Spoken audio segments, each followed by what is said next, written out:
আসসালামু আলাইকুম রহমতুল্লাহ। সম্মানিত দিনী মা ও বোনেরা, জুমার দিনে যে নারী, যে মহিলা 2 রাকাত নামাজ পড়বে একমাত্র আল্লাহর জন্য, নবীজি সাল্লাল্লাহু আলাইহি ওয়াসাল্লাম বলেছেন, যা চাইবে আল্লাহ তাআলা তাকে তাই দিবেন। সুবহানাল্লাহ। শুধু তাই নয়, তার সগীরা কবিরা সমস্ত গুনাহ আল্লাহ তাআলা মাফ করে দিবেন। তার গুনাহ মাফ হবে, সে নিষ্পাপ মাসুম হয়ে যাবে। সুবহানাল্লাহি ওয়া বিহামদিহি সুবহানাল্লাহিল আযীম। সম্মানিত দিনী ভাই বোন, আলোচনার শেষে আমরা আরো গুরুত্বপূর্ণ 2টি প্রশ্ন উত্তর জানবো ইনশাআল্লাহ।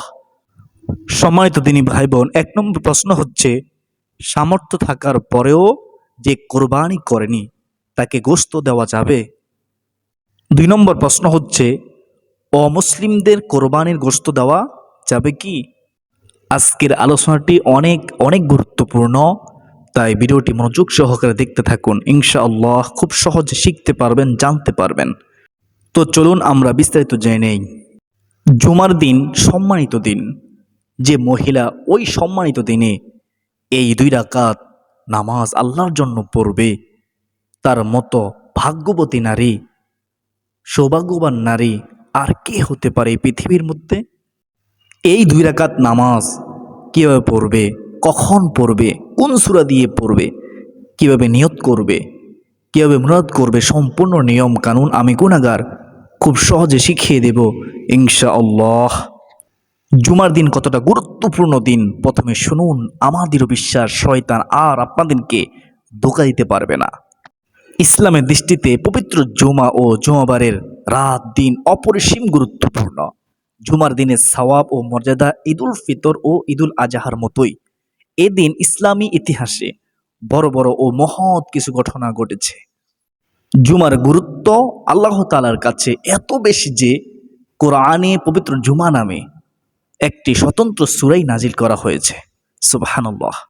আল্লাহ তাআলা কোরআনে ইরশাদ করেন, হে মুমিনগণ, জুমার দিন যখন নামাজের আহ্বান জানানো হয় তখন তোমরা আল্লাহর স্মরণে মসজিদে এগিয়ে যাও এবং বেচা কেনা দুনিয়াবি যাবতীয় কাজকর্ম তোমরা ছেড়ে দাও, এটা তোমাদের জন্য কল্যাণকর। যদি তোমরা জানতে। সূরা জুমা আয়াত নং হচ্ছে 9। রাসূলুল্লাহ সাল্লাল্লাহু আলাইহি ওয়াসাল্লাম একটি হাদিসে বলেছেন, মুমিনের জন্য জুমার দিন হলো সাপ্তাহিক ঈদের দিন। ইবনে মাজাহ হাদিস নম্বর হচ্ছে 1098। এক হাদিসে নবীজি সাল্লাল্লাহু আলাইহি ওয়াসাল্লাম ইরশাদ করেছেন, যে দিনগুলোতে সূর্য উদিত হয় ওই দিনগুলোর মধ্যে পবিত্র জুমার দিন হচ্ছে সর্বোত্তম। সুবহানাল্লাহ। ওই দিন হযরত আদম আলাইহিস সালামকে সৃষ্টি করা হয়েছে। ওই দিন তাকে জান্নাতে প্রবেশ করানো হয় এবং ওই দিনই তাকে জান্নাত থেকে বের করে দেওয়া হয়। আর ওই দিনই কিয়ামত অনুষ্ঠিত হবে। মুসলিম শরীফ হাদিস নম্বর হচ্ছে 854। মহানবী সাল্লাল্লাহু আলাইহি ওয়াসাল্লাম আরও ইরশাদ করেছেন, পবিত্র জুমার দিন দোয়া কবুল হওয়ার একটি সময় আছে। কোনো মুসলিম যদি সেই সময়টা পায় আর তখন যদি সে নামাজে থাকে তাহলে তার যে কোনো কল্যাণ কামনা মহান আল্লাহ তাআলা পূরণ করেন। বুখারী শরীফ হাদিস নম্বর হচ্ছে 6400। পবিত্র জুমার দিনে বিশেষ আমল। রাসূলুল্লাহ সাল্লাল্লাহু আলাইহি ওয়াসাল্লাম ইরশাদ করেন, তোমরা জুমার দিনে আমার উপর বেশি বেশি দুরূদ শরীফ পাঠ করো, কেননা তোমাদের পাঠকৃত দুরূদ আমার সামনে পেশ করা হয়। আবু দাউদ শরীফ হাদিস নম্বর হচ্ছে 1047। এমনিতেই তিরমিজি শরীফের হাদিস অনুযায়ী আমরা জানতে পারি, যে ব্যক্তি দুরূদ শরীফ পাঠ করে আল্লাহ তাআলা তার উপর 10টি রহমত নাজিল করবেন। সুতরাং আমাদের জুমার দিন অন্যান্য আমলের সঙ্গে বেশি বেশি করে নবী পাক সাল্লাল্লাহু আলাইহি ওয়াসাল্লামের পরে দুরূদ শরীফ পাঠ করতে হবে। জুমার গুরুত্ব ও তাৎপর্য বিবেচনা করে প্রতিটি মুসলিমের উচিত এই দিনটিকে কাজে লাগানো। সূরা কাহাফ তেলাওয়াতের আমল পবিত্র জুমার দিনে শুনুন, সংক্ষেপে বলতেছি। হযরত আবু সাঈদ খুদরী রাদিয়াল্লাহু তাআলা আনহু রাসূলুল্লাহ সাল্লাল্লাহু আলাইহি ওয়াসাল্লাম থেকে বর্ণনা করেন, যে ব্যক্তি পবিত্র জুমার দিন সূরা কাহাফ পাঠ করবে তার জন্য এক জুমা থেকে অপর জুমা পর্যন্ত তার অন্তরে আল্লাহ তাআলা নূর ঢেলেই দিবেন। সুবহানাল্লাহ। তার অন্তরটা নূরে নূরান্বিত হয়ে যাবে, অশান্ত মন শান্ত হয়ে যাবে। সুবহানাল্লাহ। তবে যদি কেউ সম্পূর্ণ সূরা তেলাওয়াত করতে না পারে, তবে ন্যূনতম কমপক্ষে সূরাটির প্রথম ও শেষ 10 আয়াত তেলাওয়াত করাও রয়েছে। এসব বিশেষ ফজিলত। সুপ্রদিনী ভাই বোন, এখন আমরা জানবো কিভাবে জুমার দিনে, এই সম্মানিত দিনে এই 2 রাকাত তাওবার নামাজ পড়বো ইনশাআল্লাহ। মনোযোগ সহকারে শুনবেন, কপাল খুলে যাবে, জীবনের সমস্ত গুনাহ মাফ হয়ে যাবে। নামাজ শেষে যা চাইবেন আল্লাহ তাআলা আপনাকে তাই দান করবেন ইনশাআল্লাহ।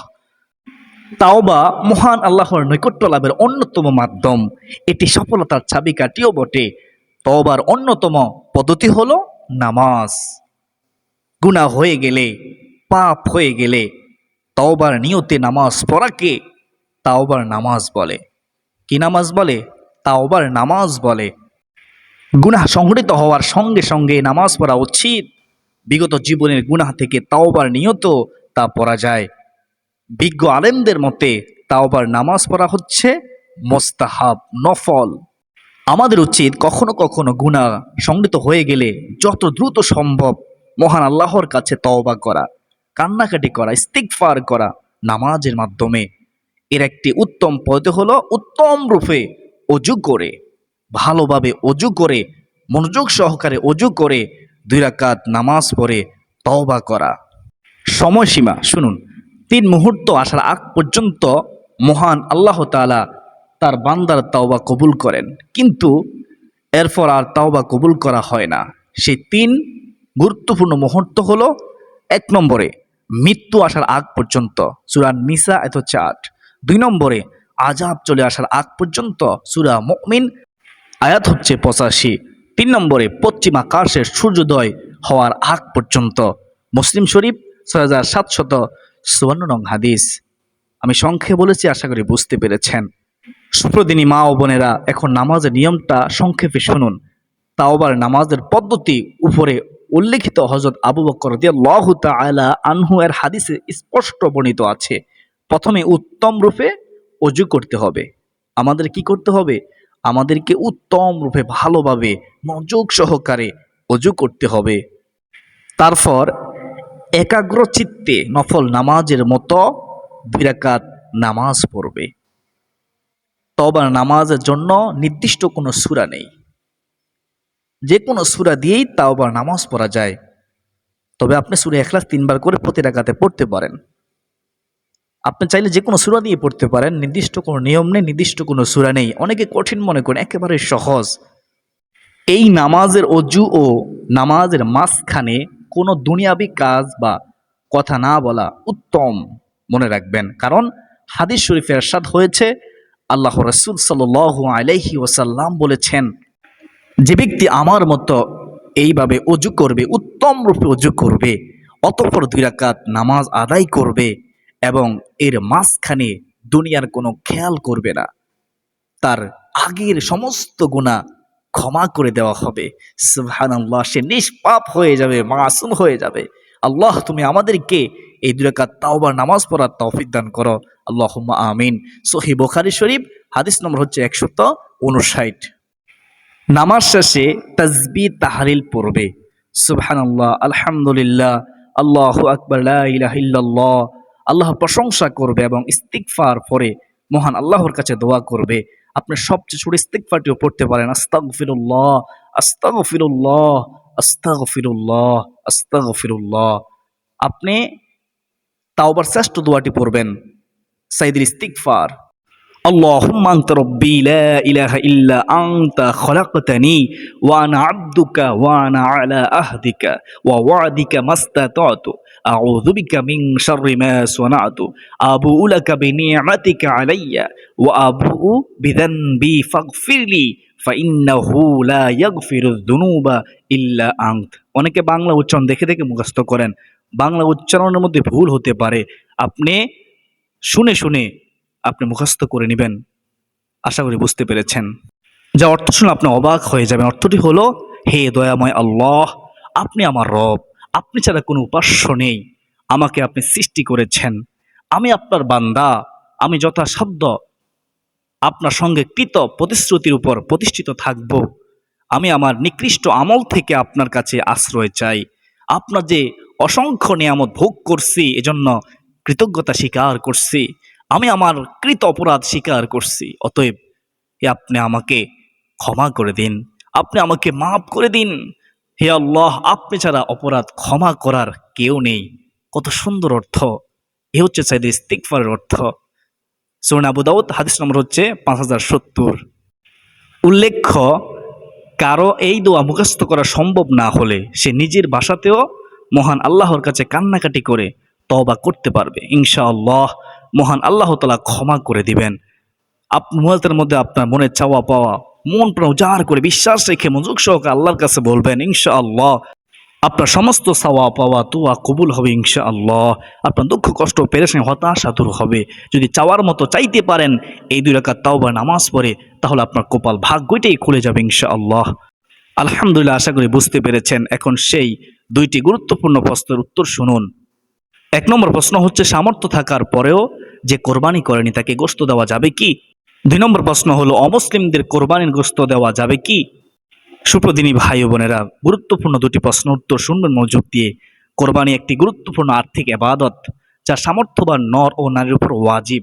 শরীয়তের পরিভাষায় এমন লোককে সামর্থ্যবান বলা হয় যার নিসাব পরিমাণ সম্পদ আছে। কোরবানির নির্দেশ দিয়ে আল্লাহ তাআলা বলেন, আপনি আপনার রবের জন্য নামাজ আদায় করুন এবং কোরবানি করুন। সূরা কাউসার আয়াত হচ্ছে 2।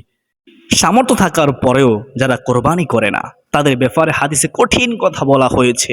আবু হুরায়রা রাদিয়াল্লাহু তাআলা আনহু থেকে বর্ণিত, রাসূলুল্লাহ সাল্লাল্লাহু আলাইহি ওয়াসাল্লাম বলেছেন, যে ব্যক্তি সামর্থ্য থাকার পরেও কোরবানি করলো না সে যেন আমাদের ঈদগাহের কাছেও না আসে, সেজন্য ঈদগাহে না আসে। নাউযুবিল্লাহি মিন যালিক। ইবনে মাজাহ হাদিস নম্বর হচ্ছে 2123। সুপ্রদর্শক, ওয়াজিব কোরবানি যথাসময় দিতে না পারা ব্যক্তি কোরবানির পশু ক্রয় না করে থাকলে তারপর কোরবানির উপযুক্ত একটি ছাগলের মূল্য সদকা করা ওয়াজিব।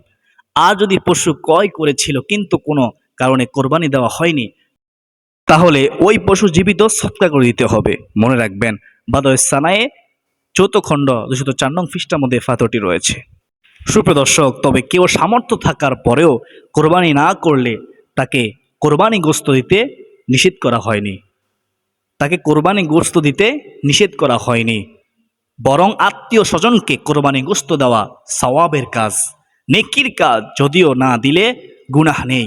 কোরবানির গোশত দেওয়ার ব্যাপারে রাসূলুল্লাহ সাল্লাল্লাহু আলাইহি ওয়াসাল্লাম বলেছেন, তোমরা তা খাও, জমা করে রাখো এবং দান খয়রাত করো। বুখারী শরীফ 5559 নম্বর হাদিস। মুসলিম শরীফের মধ্যে রয়েছে, নাসাঈ শরীফের মধ্যে রয়েছে। আশা করি আপনারা উত্তরটি পেয়েছেন। 2 নম্বর প্রশ্নের জবাব হচ্ছে, এমনকি কোরবানি গোশত অমুসলিমদেরকেও দেওয়া জায়েজ, আপনি দিতে পারেন, বরং ক্ষেত্র বিশেষে দেওয়া উত্তম। কি উত্তম? ফাতোয়া হিন্দিয়া 5ম খণ্ড 300 নং পৃষ্ঠার মধ্যে রয়েছে। আশা করি আমরা 2টি প্রশ্ন উত্তর জানলাম। কোরবানির গোশত বিতরণের উত্তম পদ্ধতি জেনে রাখা প্রত্যেকের জন্য উচিত। তা হলো 1/3 গরিব মিসকিনকে এবং 1/3 আত্মীয় স্বজন ও পাড়া প্রতিবেশীকে দেওয়া। অবশ্য পুরো মাংস যদি কেউ নিজে রেখে দেয় তাতেও কোনো অসুবিধা নেই। বাদায়ে সানায়ে 4 খণ্ড 224 নং পৃষ্ঠা। তবে মনে রাখবেন, যদি আপনি কৃপণতা করেন কোরবানি দেওয়ার ক্ষেত্রে, তাহলে আপনার কোরবানি কবুল হবে না। কোরবানি দিবেন আল্লাহর জন্য, 3 ভাগ করে সঠিকভাবে বন্টন করে দিবেন। আশা করি বুঝতে পেরেছেন। অতএব যে আত্মীয় ওয়াজিব হওয়া সত্ত্বেও কোরবানি দেয়নি তাকেও কোরবানি গোশত দেওয়া যাবে। আল্লাহ তাআলা সামর্থ্যবান সবাইকে আল্লাহর সন্তুষ্টির উদ্দেশ্যে কোরবানি করার তৌফিক দান করুন। আত্মীয় স্বজন গরিব দুঃখী সবাইকে গোশত দেওয়ার তৌফিক দান করুন, আমিন। যারা ভিডিওটি শেষ পর্যন্ত দেখেছেন সকলে আল্লাহ তাআলার শুকরিয়া আদায় করুন, কমেন্টে লিখুন আলহামদুলিল্লাহ। আর ভিডিওটি যেহেতু গুরুত্বপূর্ণ তাই শেয়ার করে সবাইকে জানার শিখার সুযোগ করে দিবেন ইনশাআল্লাহ। আজকে পর্যন্ত সকলে সুস্বাস্থ্য কামনা করে বিদায় নিচ্ছি। ওয়া মা আলাইনা ইল্লাল বালাগ। আসসালামু আলাইকুম ওয়া রাহমাতুল্লাহি ওয়া বারাকাতুহু।